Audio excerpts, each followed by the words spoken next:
البدع والأهواء، أهل البدع العقائدية وأهل البدع السياسية. نقول بيننا وبينكم السلف، بيننا وبينكم الكتب، كان فيقول البدع بيننا وبينكم الجنة. بسم الله الرحمن الرحيم. الحمد لله الذي أرسل رسوله بالهدى ودين الحق ليظهره على الدين كله وكفى بالله شهيدا وأشهد أن لا إله إلا الله وحده لا شريك له إقرارا به وتوحيدا وأشهد أن محمدا عبده ورسوله صلى الله عليه وعلى آله وسلم تسليما مزيدا لا نبي بعده. Ikhwani fid din, azdani wa azakumullah wa barakallahu fikum. Kita lanjutkan bacaan terhadap kitab Syarh Ad-Durusul Muhimmah li'ammatil ummah yang dijelaskan oleh Asy-Syaikh Al-'Allamah Abdul Aziz Ibnu Abdullah Ibnu Baz rahimatullah alaih. Sekarang kita masih berada pada pembahasan seputar dosa-dosa besar yang harus kita waspada terhadapnya dan harus kita menghindarinya serta jangan sampai kita terjerumus di dalamnya. Kata beliau yang berikutnya, halaman 292, perhatikan baik-baik yang punya kitabnya. Qauluhu wal aymanul kadzibah, dan sumpah palsu. Sumpah palsu ini banyak sekali. Orang terkadang mereka bermudah-mudahan untuk sumpah. Bermudah-mudahan untuk sumpah. Bahkan mereka berani mempertaruhkan nyawanya, padahal sumpahnya sumpah palsu. Sumpahnya sumpah palsu, dan seringnya terjadi pada perkara-perkara yang sifatnya dunia, jual beli, dagang, atau ingin mengambil hak orang lain, tanah atau yang semisalnya, berani bersumpah palsu. Allahul musta'an. Kita lihat bagaimana ancaman-ancamannya.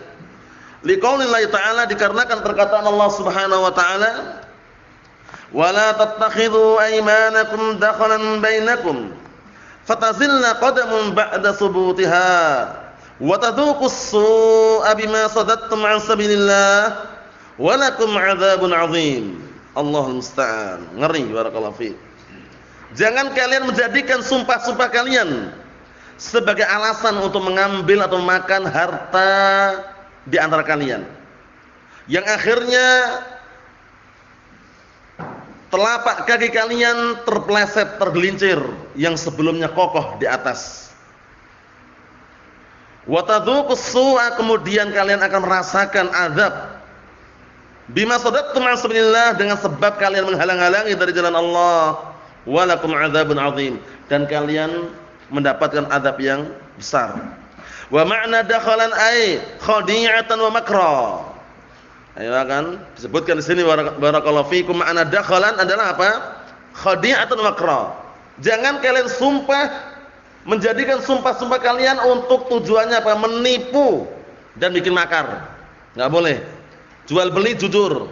Kalau barangnya ori dibilang ori, KW KW. Bekas bekas. Paham ya? Jangan sampai antum menjual barang sudah tahu KW antum bilang ori. Biar harganya naik, biar untungnya banyak, haram. Walaupun dengan sumpah palsu. Wallahi demi Allah, harganya itu kulaannya enggak boleh sekian, padahal harganya murah kulaannya. Dia apa? Berani bersumpah menaikkan harga agar nanti untungnya banyak. Hati-hati. Nanti ada hadisnya nanti. Membikin laris dagangannya dengan sumpah palsu namanya. Sumpal. Hati-hati. Nah, waspada terhadap apa? Sumpal ini, sumpah palsu, berbahaya. Qala Abdullah bin Umar radhiyallahu anhuma qala Rasulullah sallallahu alaihi wasallam al-kabairu al-isyraku billah wa 'uququl walidain wa qatlun nafsi wal yamin ghamus wal yaminul ghamus. Perhatikan baik-baik ini. Dosa-dosa besar. Yang pertama syirik kepada Allah Subhanahu wa taala. Yang kedua durhaka kepada kedua orang tua. Yang ketiga membunuh jiwa yang Allah telah haramkan. Sudah kita lewati ya, haram mengalirkan darahnya kaum muslimin kecuali apa? Kecuali kalau orang tersebut terjatuh dalam salah satu tiga perkara. La yahillu damu mri'in muslimin illa bi ihda as-salas. Tidak halal darahnya seorang muslim kecuali Disebabkan karena salah satu 3 perkara. As-sayyibuz zani, rajam karena dia berzina. Yang sudah menikah laki-laki atau wanita kok berzina, rajam. Yang kedua apa? An-nafsu bin nafsi, qisas. Yang ketiga, at-tariku lidinihi al-mufariqu lil jamaah, orang yang lari dari jamaatul muslimin, memisahkan diri dari barisan kaum muslimin, murtad maksudnya. 3 poin inilah yang menjadikan darah seorang muslim halal untuk ditumpahkan. Paham ya? Selain itu haram. Kemudian wal yamin ghamus, sumpah palsu ini. Dinamakan ghamus, kenapa dinamakan ghamus? Dikarenakan orang yang sumpah tersebut mengecelupkan dirinya ke dalam dosa. Yaghmiz. Dia itu malah mengecelupkan dirinya, memasukkan dirinya dalam dosa itu loh. Allahul musta'an. Kita lihat sini, riwayat Bukhari. Jadi termasuk dosa besar al-yamin al-ghamus, sumpah palsu. Jadi lebih baik kalau orang jualan online atau offline itu jujur. Paham ya? Jujur itu enak, tenang. Tapi kalau orang jualan enggak jujur, sudah tahu itu barangnya KW dibilang ori, sudah tahu barangnya bekas dibilang baru, nah itu hati-hati. Walaupun dia bumbui dengan sumpah-sumpah yang palsu, walaupun laris dagangannya, walaupun untungnya besar, tapi enggak ada berkahnya. Kenapa enggak ada berkahnya? Karena perkara yang haram yang dia tempuh. Faham ya? Antum atau kita lebih baik jualan dengan jujur, untungnya sedikit daripada apa? Bohong, dusta, sumpah palsu tapi untungnya banyak. Paham ya? Kita lihat di sini. Wal yaminul ghamus, ini penjelasannya perhatikan biar paham apa sih yamin ghamus itu apa. Wal yaminul ghamus allati yata'ammad fiha al-kadhib sumiyat ghamusan li'annaha taghmis al-halif fil ism. Ini artinya apa? Sumpah palsu adalah sumpah yang orang itu sengaja dusta. Berdusta dengan sengaja, gitu loh. Jadi dia sumpahnya itu bukan karena ragu atau bukan karena disuruh orang, bukan karena dia itu benar-benar dusta dalam sumpah itu ya. Nah, dinamakan ghamus kenapa? Dikarenakan sumpah tersebut mengecelupkan, memasukkan orang yang sumpah ke dalam dosa. Bayangkan itu. Ghamus, na'am. Berani sumpah wallahi wa billahi wa tallah, 3 langsung dia sebut. Padahal 1 aja udah haram. Ini 3 langsung. Wallahi billahi tallah. Huruf sumpah dipakai semua sama dia. Ya akhi, ini harganya berapa? Harganya 50.000. Mahal sekali. Wallahi wa billahi wa tallah. Ini harga kulaannya itu enggak boleh segitu 50, tak kasih paling murah itu. Kulaannya aja 60.000, tak turunkan 10.000 katanya. Allah musta'an. Dia padahal untuk mengelabui aja. Ternyata dicek kulaannya cuma 30.000, untung 20.000. Tapi apa? Sumpah palsu. Allahul musta'an. Hati-hati. Jual beli kadang kita terpancing seperti itu tapi kondisikan. Jangan sampai kita bersumpah sumpah palsu. Paham ya? Lebih baik kita jelaskan, ini harganya sekian, harganya sekian. Menyebutkan harga kulaan enggak wajib. Antum mencari untung banyak boleh, tapi jangan mendolimi orang lain. Perantara ya, Pak Kelar. Perantara tidak masalah. Perantara memasarkan barang orang lain, menjualkan barang orang lain tidak masalah, tapi lihat kesepakatannya. Kesepakatannya taruhlah antum pasarkan barang ana ini dengan harga sekian, jangan lebih dari itu. Ya udah, dia jangan lebih karena khawatir nanti rusak harga pasaran. Paham ya? Kalau misalkan si pemilik barang ngomong tolong jualkan barang kami, untungnya terserah tuh ngambil berapa. Udah, berarti jadi bebas. Paham ya? Nah, seperti itu. Enggak ada larangan makelar menjualkan barang orang lain karena barangnya walaupun bukan milik dia tapi dia sudah ada transaksi dengan orang lain pemilik barang tadi itu. Yang dia larang itu menjual barang yang dia tidak punya dan tidak ada kaitannya dengan pemilik barang. Paham ya? Namanya al-bai' fima la yamlik. Menjual barang yang dia tidak memilikinya. Itu hindari. Kesimpulan sini syahidnya sumpah palsu berbahaya sekali.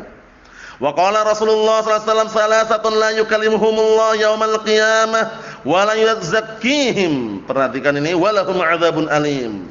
3 orang yang nanti di hari kiamat Allah Taala enggak akan ngajak bicara dan tidak akan memberikan rekomendasi mentazkiyah sama sekali dan mereka mendapatkan adab yang pedih. 3 orang. Perhatikan ya, 3 orang yang nanti Allah Taala tidak akan ngajak bicara di hari kiamat kelak dan tidak akan mentazkiyah dan juga malah orang tersebut mendapatkan apa? Adab yang pedih. Adab yang pedih. Nah, siapa tiga tersebut? Simak baik-baik kitabnya. Pertama, al-musbil izarahu. Nah, yang pertama apa? Al-musbil izarahu. Kitabnya disimak ya. 6 orang yang memanjangkan pakaiannya sampai di bawah mata kaki. Paham ya? Ini yang pertama. Ustadz, itu kan memanjangkan itu dapat ancaman adab kalau sombong, kata sebagian mereka gitu kan. Lafadznya kan, nah barakallahu fikum, la yangdur, innallaha la yangdur man jarra thawbahu khuyala. Sesungguhnya Allah Ta'ala tidak akan melihat orang yang memanjangkan pakaiannya karena sombong. Kalau kita nggak sombong nggak apa-apa katanya. Kalau nggak sombong kena ancaman yang lain. Jangan langsung apa? Langsung memutuskan. Ada hadis banyak sekali mengenai isbal. Kalau nggak sombong kena ancaman neraka secara umum. Ma asfala minal ka'baini minal izari fa finnar. Hadisnya sahih riwayat Muslim. Hadis Abi Hurairah radhiyallahu anhu. Apa-apa yang menjulur berupa kain atau pakaian di bawah mata kaki termasuk bagian dari api neraka. Sombong nggak sombong masuk. Kalau sombong bagaimana? Tambah parah lagi kalau sombong. Apa? Allah Ta'ala tidak akan melihat. Innallaha la yangdur man jarra thawbahu khuyala. Sesungguhnya Allah Ta'ala tidak akan melihat orang yang memanjangkan pakaian sampai di bawah mata kaki dalam keadaan sombong. Jadi kalau sombong ancamannya tambah berat. Sudah masuk neraka, Allah Ta'ala enggak melihat dia. Tapi kalau enggak sombong ancamannya umum, masuk neraka. Milih mana? Ya enggak usah milih. Paham ya? Sombong enggak sombong tetap ancamannya ada gitu loh. Lah tahu dari mana Ustaz kalau itu sombong? Dalilnya ada lagi. Nah, barakallahu fikum, Allah Ta'ala telah menyebutkan melalui lisan Rasulnya sallallahu alaihi wasallam. Apa kata Nabi kita Muhammad alaihi wasallam? Iyyakum wa isbalal izar. Hati-hati kalian, tinggalkanlah isbal, sarung pakaian atau yang semisalnya. Fa innaha minal makhilah. Karena sesungguhnya perbuatan tersebut termasuk kesombongan. Wallahu la yuhibbul makhilah. Sedangkan Allah Ta'ala tidak mencintai kesombongan. Jadi langsung divonis langsung sombong. Perbuatannya itu sudah sombong walaupun dia enggak sombong gitu loh. Paham ya? Perbuatan dia memanjangkan itu walaupun dia gayanya enggak sombong, sudah dicap sombong gitu loh. Jadi enggak bisa ngelawan sudah. Paham ya? Enggak bisa ngelawan. Yang sombong ancamannya berat, masuk neraka enggak dilihat oleh Allah Ta'ala. Yang tidak sombong memanjangkan kainnya sampai di bawah mata kaki kena ancaman neraka. Enggak ada pilihan lagi sudah. Kecuali apa? Menaikkan pakaiannya sampai di atas mata kaki. Yang afdalnya sampai barakallahu fiikum pertengahan betis. Yang amannya sampai di atas mata kaki. Di tengah-tengah mata kaki berbahaya. Di tengah-tengah mata kaki itu wah, ana masih enggak berani, sungkan, segan Ustaz. Di tengah-tengah mata kaki itu berbahaya. Karena apa? Karena khawatir turun. Nanti kalau turun kena pakaian haram. Lebih baik di atasnya, afdalnya setengah betis. Paham ya? Itu sudah dibahas para ulama rahmatullahi alaihim ajmain. Kesimpulannya apa barakallahu fikum? Yang pertama, orang yang Allah Ta'ala tidak ngajak bicara, enggak akan ngasih tazkiyah dan tidak akan memberikan apa? Barakallahu fikum, rahmatnya maksudnya apa? Maksudnya Allah Ta'ala akan mengadab dia dengan adab yang pedih. Tidak langsung dikasih barakallahu fikum kemuliaan sebagaimana yang lainnya. Siapa pertama? Orang yang musbil. Musbil itu sama asbal yusbilu isbalan musbil. Paham ya? Barakallahu fikum. Jadi musbil itu adalah pelakunya. Orang yang memanjangkan celananya, sarungnya, jubahnya, kainnya di bawah mata kaki, itu namanya musbil. Hukumnya apa? Haram. Yang kedua, wal mannan. Orang yang suka mengungkit-ungkit pemberian. Antum kemarin udah kasih, sekarang enggak mau ngasih ana. Hati-hati. Kalau ngasih sesuatu ke orang lain itu ikhlas. Jangan pernah mengungkit-ungkit, walaupun sekecil apapun yang antum kasihkan, antum ungkit, kena ancaman. Apalagi sampai meminta balik. Mana kemarin jam yang anak kasihkan? Sini balikkan. Hati-hati. Ancamannya apa? Kalau jam atau makanan atau sesuatu dikasihkan, sudah dikasihkan ini ya, dihadiahkan, dia minta balik. Itu bagaimana? Kal-kalb yarji' fi qai'ihi. Seperti anjing yang menjilat kembali muntahannya. Hadiah ini ya. Paham ya? Hadiah. Kalau hadiah dikasihkan kok diminta balik, seperti anjing yang menjilat kembali muntahannya. Paham ya? Hati-hati barakallahu fiik. Jadi kalau ngasih itu lillah, karena Allah Ta'ala, bukan karena fulan, bukan karena Alan, ngasih pemberian. Walaupun sedikit ataupun banyak lillah. Apa kata Allah Ta'ala dalam surat Al-Mudaththir? Wala tamnun tastaktsir. Kamu jangan memberi kemudian apa? Berharap agar dibalikkan yang lebih banyak atau yang semisalnya. Apa? Nah, barakallahu fikum, kamu jangan memberikan kepada orang lain suatu pemberian kemudian berharap agar apa? Dibalas. Paham ya? Yang balas biar Allah Ta'ala. Ini bantahan juga terhadap orang-orang yang terkadang apa? Terkadang suka barakallahu fikum mengharuskan untuk nyumbang gitu loh. Di kampung-kampung itu. Jadi nanti kalau ada acara waliman, acara pernikahan, ada buku khusus. Alkitab al-khas, buku khusus. Catatannya apa? Fulanah bintu fulan, fulan nyumbang sekian. Nanti kalau ada acara sebulan buka lembarannya. Oh, fulan dulu nyumbang 300.000. Wah, enggak punya uang ya. Kalau punya cuma 100. Akhirnya dia apa? Minjam ke orang lain untuk nyumbang. Membebankan apa? Perkara yang tidak dibangun syariat. Akhirnya suaminya marah-marah. Mana sok kerja satu pekan uangnya habis semuanya dipakai nyumbang istrinya. Allah musta'an. Orang nyumbang itu inisiatif. Orang bersedekah itu inisiatif. Jangan pernah apa? Terpaksa untuk nyumbang gara-gara pernah disumbang orang lain, itu keliru. Antum atau kita hidup bermasyarakat, punya masyarakat yang beraneka ragam bentuk dan jenisnya. Ya enggak? Kadang ada acara kita lagi duduk santai di rumah, ketok-ketok pintunya. Assalamualaikum. Dikasih apa? Dikasih makanan dari tetangga tersebut. Ya kita ucapkan jazakumullah khairan.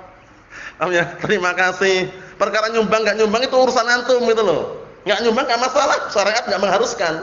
Mereka ngasih ikhlas enggak? Itu loh kalau kembali ke syariat gitu. Kalau enggak enak ya nyumbang secukupnya. Karena kalau orang awam yang jauh dari ilmu, antum nyumbang sedikit, dikerumpi nanti. Paham ya? Dulu dia nyumbangnya 300. Nah, antum kembali nyumbang cuma 50. Wah. Siap-siap. Paham ya? Ini terbukti. Jadi orang harus bisa mengkondisikan keadaannya. Jangan sampai nyumbang itu karena gara-gara biar dibalas, jangan. Biarkan yang balas Allah Ta'ala, jangan manusia. Wala tamnun tastaktsir. Jangan kamu mengungkit-ungkit pemberian yang sudah antum, yang sudah kalian berikan kemudian minta dibalikkan lagi, jangan. Paham ya? Yang ketiga ini syahid yang ketiga ini. Orang yang Allah Ta'ala tidak akan ngajak bicara di hari kiamat, dan juga orang yang Allah Ta'ala tidak akan mentazkiyahnya serta tidak akan barakallahu fikum memberikan apa? Ampunannya di situ secara langsung ya maksudnya ya, dan mendapatkan adab yang pedih. Pertama musbil, kedua mannan, ketiga wal munfiq sil'atahu bil half al kadzib. Orang yang melariskan dagangannya dengan sumpah palsu. Al munfiq sil'atah itu orang yang melariskan dagangannya dengan sumpah palsu. Laris dagangannya karena dia sumpah palsu tadi. Ini barang anak ini ori dari luar negeri. Negeri mana? Negeri seberang katanya. Allah musta'an, ori katanya. Padahal KW, laris manis. Sandal Eger contohnya aja ya. Kalau asli ori 290. Namanya. Kalau KW 60.000. Dia bilang ini asli ori ini karena udah lama enggak laku, tak jual murah 60.000 aja udah. Laris. Masa sini ori? Wallahi billahi tallah, sumpah 3 didobel langsung. Wallahi billahi tallah, langsung orang percaya. Ini enggak mungkin dia bohong, ini yang jualan pakai peci ini. Masya Allah, langsung kurang laris, beli semuanya ternyata KW. Itu pun bukan KW nomor 1, nomor 2. Allah musta'an, dia sumpah laris dagangannya, tapi sumpah palsu. Hati-hati ini. Al-munfiq sil'atahu bil halaf nam al-kadhib. Orang yang melariskan dagangannya dengan sumpah palsu, sumpah bohong. Paham ya? Perlu diperhatikan. Jual beli itu pokoknya kalau jujur tenang sudah. Ingat hadis siapa itu? Hakim bin Hizam. Jadi kalau jual beli ingat-ingat hadis Hakim bin Hizam. Muttafaqun alaih. Apa? Al-bay'an bil khiyar ma lam yatafarraqa. Jual beli itu boleh saling memilih selama belum berpisah. Syahidnya setelahnya. Fa in sadaqa wa bayyana burika lahuma fi bai'ihima. Kalau jujur dua-duanya, saling terang-terangan, diberkahi jual beli keduanya. Selesai. Jujur, terang-terangan, yang dipakai untuk membeli uangnya asli bukan palsu, barangnya pun juga jelaskan barangnya seperti ini jelas jujur. Diberkahi. Sebaliknya, wa in kadzaba wa katama muhiqat barakatu bai'ihima. Tapi kalau orang jual beli, pembeli dan penjualnya saling dusta dan menyembunyikan sesuatu, enggak jujur, dicabut keberkahan keduanya. Ngeri. Jual beli itu enggak sembarangan. Jangan yang penting dapat untung, yang penting untungnya banyak besar, jangan itu. Yang penting berkah yang dapatkan. Paham ya? Walaupun untung sedikit. Nah, ikhwani fi din azza wa jazakumullah, kita lanjutkan lagi. Wa qala sallallahu alaihi wasallam, dan kemudian berikutnya Rasulullah sallallahu alaihi wasallam juga mengatakan man halafa ala yaminin liyaqtati'a biha malum ri'in muslim laqiyallah wa huwa alaihi ghadban. Qila wa in kana syai'an yasiran ya Rasulullah, qala wa in kana qadiban min araq. Rawi Muslim. Ngeri. Sedikit pun ternyata kena ancaman juga. Perhatikan baik-baik itu hadisnya itu. Barang siapa yang bersumpah dengan sumpah yang palsu dalam rangka untuk bisa mengambil harta orang lain, mendolimi mengambil harta seorang muslim, niscaya dia nanti dari kiamat akan berjumpa kepada Allah Ta'ala dalam keadaan Allah Ta'ala benci dan murka. Bayangkan itu. Berjumpa kepada Allah Ta'ala dalam kondisi Allah Ta'ala itu marah dan murka kepada orang tersebut. Langsung segenap para sahabat atau sebagian para sahabat bertanya, wahai Rasulullah, walaupun yang diambil itu sesuatu yang sedikit, walaupun sebatang siwak kan enggak? Sebatang siwak sekecil itu pun dimintai pertanggungjawaban itu loh. Paham ya? Nah, barakallahu fiik. Walaupun cuma sebatang siwak, itu kalau dia ngambil dengan cara kedoliman sumpah palsu tadi itu kena ancaman. Allah Ta'ala jumpa dalam keadaan apa? Murka dan benci. Jadi upayakan jujur. Paham ya? Jujur itu apa kemarin? Pahit tapi manis. As-sidqu hulwan wa huwal murru, ya kan? As-sidqu hulwan wa huwal murru. Kejujuran manis tapi pahit. Karena orang yang jujur itu jarang sekali gitu loh. Pahit tapi manis hasilnya. Orang senang kalau penjual jujur. Di mana-mana kalau penjual jujur orang senang. Tapi kalau udah enggak jujur sekali saja, langsung tersebar kemana mana, orang tidak akan mendekat lagi. Paham ya? Jualan apa saja, jujur orang senang. Masya Allah, seperti itu. Nah, tapi pahit, karena harus butuh apa? Harus butuh barakallahu fikum, dilatih dan terbiasa, karena kejujuran sangat mulia tadi itu. Berikutnya wa qaulu wa idaul jar, termasuk dosa besar mengganggu tetangga. Dikit lagi ya. Termasuk dosa besar apa? Mengganggu tetangga. Jadi jangan pernah mengganggu tetangganya, baik dengan ayamnya, dengan kambingnya, dengan sapinya, enggak boleh walaupun hewan. Tetangga antum lagi jemur apa kemarin? Padi. Ayamnya antum sengaja apa? Nah, barakallahu fikum, disuruh pergi nyari maisha. Apa maksudnya? Maksudnya ayamnya sengaja dilepas di kandangnya biar makan padi tetangga. Haram, mengganggu itu namanya. Paham ya? Jadi harus paham seperti itu, jangan sampai mengganggu apa? Tetangganya. Kita lihat di hadis Rasulullah sallallahu alaihi wasallam, wallahi la yu'min, wallahi la yu'min, wallahi la yu'min, 3 kali Rasulullah sumpah ini. Wallahi la yu'min, wallahi la yu'min, wallahi la yu'min. Demi Allah seseorang tidak beriman. Demi Allah seseorang tidak beriman. Demi Allah seseorang tidak beriman. Perhatikan hadis ini simak. Nah, sampai 3 kali. Kemudian qila man ya Rasulullah? Siapa orang yang enggak beriman itu ya Rasulullah? Qala alladzi la ya'man jaru bawa'iqah. Paham ya? Apa artinya? Yaitu orang yang tetangganya tidak merasa aman dari kejahatannya. Dari kejahatan dia, tetangga enggak aman. Mungkin dia suka mencuri telur tetangganya, mencuri apa? Mangga tetangganya, mencuri ayam tetangganya. Itu semuanya masuk, barakallahu fiik, masuk dalam larangan tersebut. Allahul musta'an. Jadi jangan sampai kita mengganggu tetangga kita. Jangan sampai kita menyakiti tetangga kita walaupun dengan perbuatan seperti itu.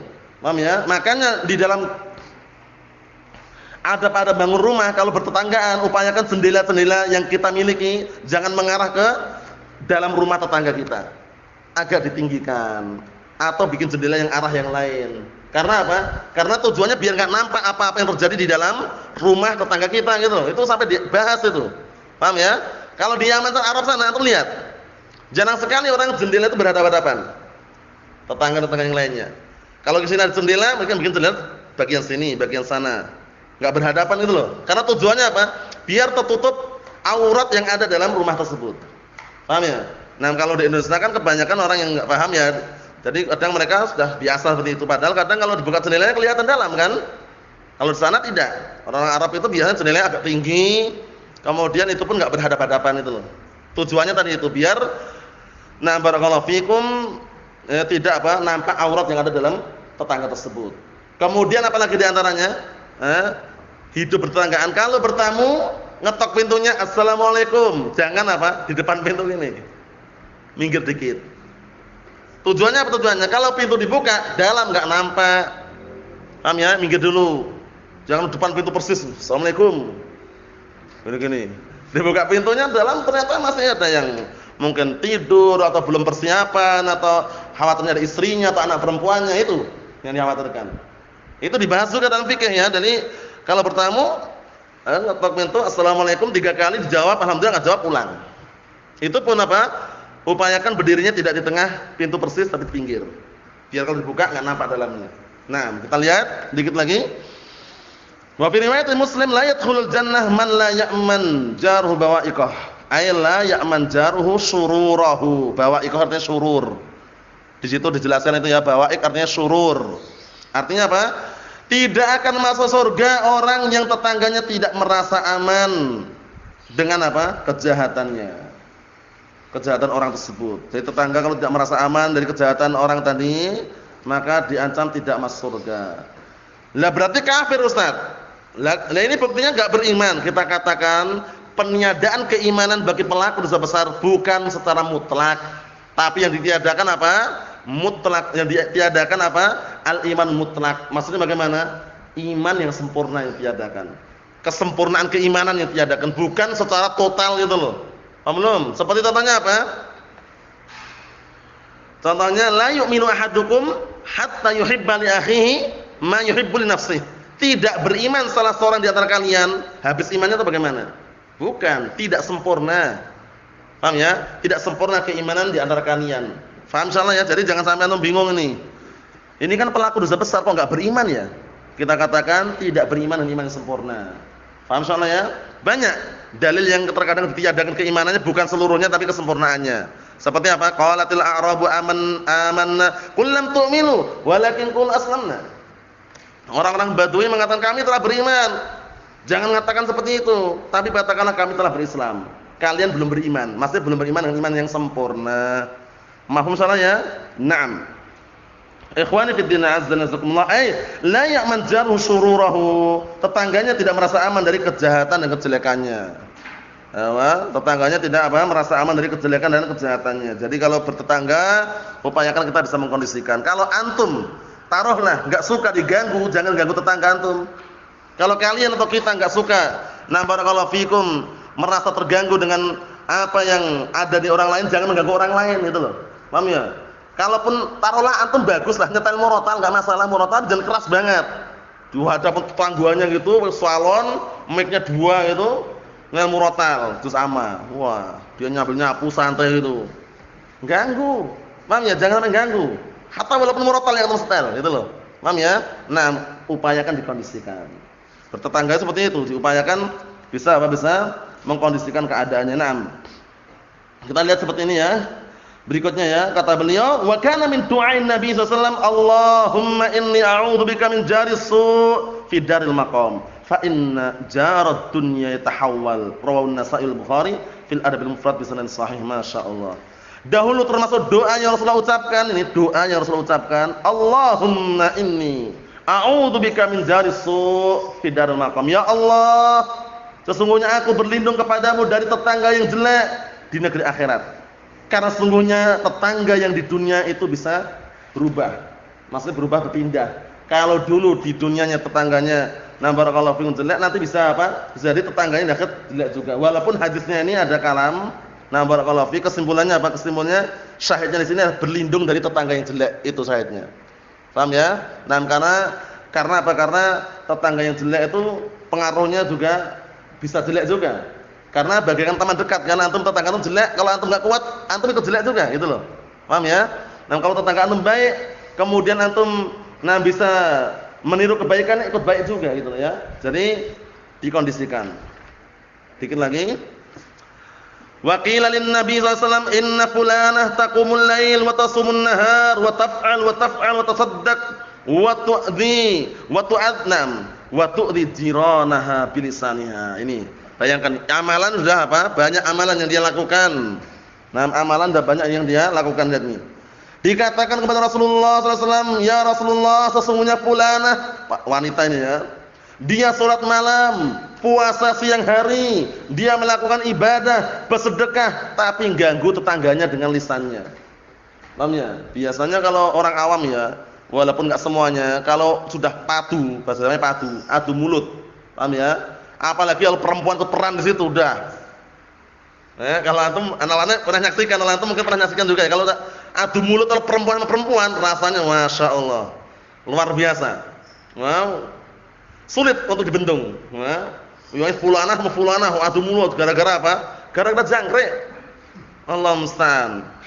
Dia ternak jangkrik, kemudian apa barakallahu fikum sama dia enggak dikondisikan, jangkriknya masuk ke rumah tetangga. Anaknya ternyata apa?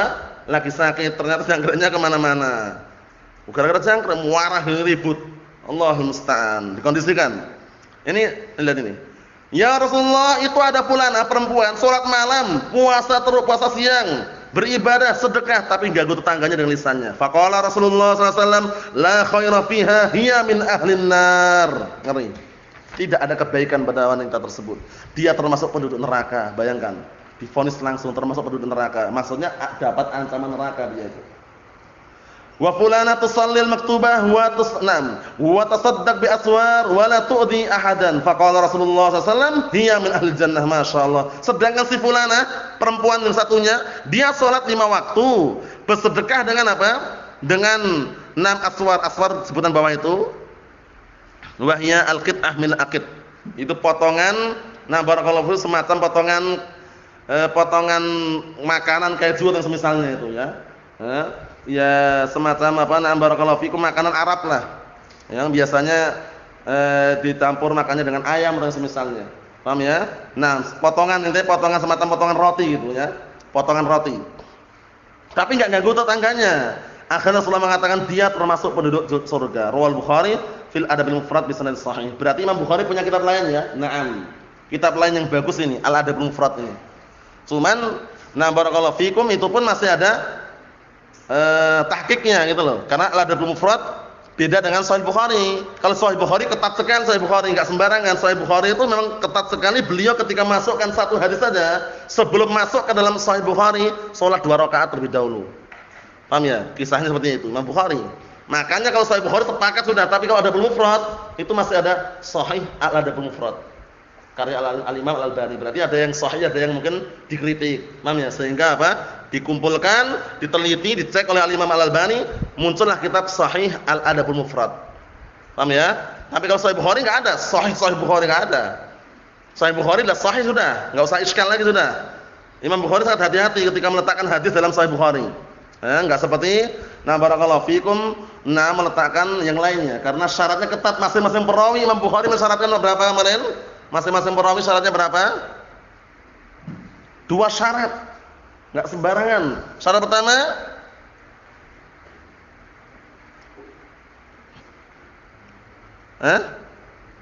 harus bertemu, saling bertemu antara murid dan gurunya. Syarat kedua, mu'asarah sezaman. Bayangkan, sangat berat sekali sezaman dan bertemu sangat berat sekali. Paham ya? Karena yang namanya muhaddits itu banyak di mana-mana gitu ya. Nah, maksudnya jauh-jauh jaraknya. Nah, seperti itu. Ini sekedar selingan bahwasanya kitab karya Imam Bukhari ada juga kitab Al-Adabul Mufrad. Naam. Dikit lagi, wa qala sallallahu alaihi wasallam, man kana yu'minu billahi wal yawmil akhir fala yu'dhi jarah. Barang siapa yang beriman kepada Allah dan hari akhirat, maka jangan mengganggu tetangganya. Muttafaqun alaih. Qala Syekh rahimahullah taala, wa ghairu dzalik mimma Allah azza wa jalla anhu aw rasuluh. Dan selain itu dari perkara-perkara yang Allah dan Rasulnya melarangnya. Nah, barakallahu fikum, bab yang masalah ini banyak sekali. Nah, barakallahu fikum, tidak ada batasannya kata beliau. Akan kita lanjutkan yang pembahasan berikutnya pada pertemuan yang akan datang insyaallah taala. Subhanakallahumma wa bihamdika asyhadu an la ilaha illa anta astaghfiruka wa atubu ilaik. Walhamdulillahirabbil alamin.